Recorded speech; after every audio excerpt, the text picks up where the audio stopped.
और ये कमरा है जहां पर अतीक अहमद का दरबार सजता था और अतीक अहमद की एक कुर्सी है जहां पर लोगों की बात अतीक अहमद सुनता था और लोगों के फैसले भी सुनाया करता था। यहाँ पर दरबार के लिए यहाँ पर सोफ़े लगाए गए थे और सोफ़ों में यहाँ पर लोग बैठते थे। और इसके बाद हम इस कमरे पर आएंगे। इस कमरे में तमाम अतीक अहमद और अतीक अहमद से मुकदमों की जो फाइलें हैं वहाँ रखी हैं।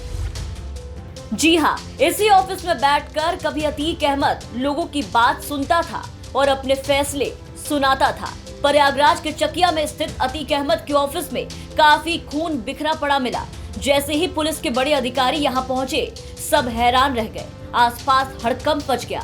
हमारे संवाददाता पंकज श्रीवास्तव ने अतीक के इस ऑफिस के बारे में बताते हुए कहा।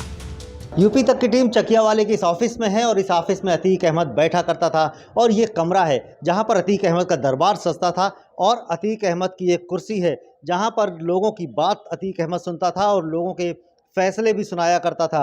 यहाँ पर दरबार के लिए यहाँ पर सोफ़े लगाए गए थे और सोफ़ों में यहाँ पर लोग बैठते थे। और इसके बाद हम इस कमरे पर आएंगे। इस कमरे में तमाम अतीक अहमद और अतीक अहमद से मुकदमों की जो फाइलें हैं वहाँ रखी हैं और जो अतीक अहमद चुनाव लड़ रहा था।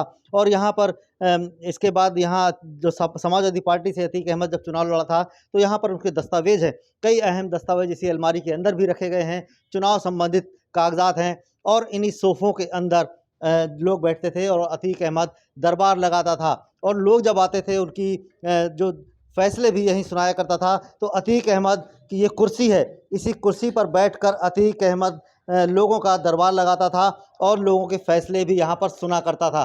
तो यहाँ पर इस कमरे में आज अचानक से ब्लड देख करके लोग चौकन्ने हो गए और ब्लड जब यहाँ पर देखा गया, फॉरेंसिक टीम आ रही है और जांच करके पता लगाए कि आखिर ये ब्लड किसका है। पंकज श्रीवास्तव, प्रयागराज, यूपी तक।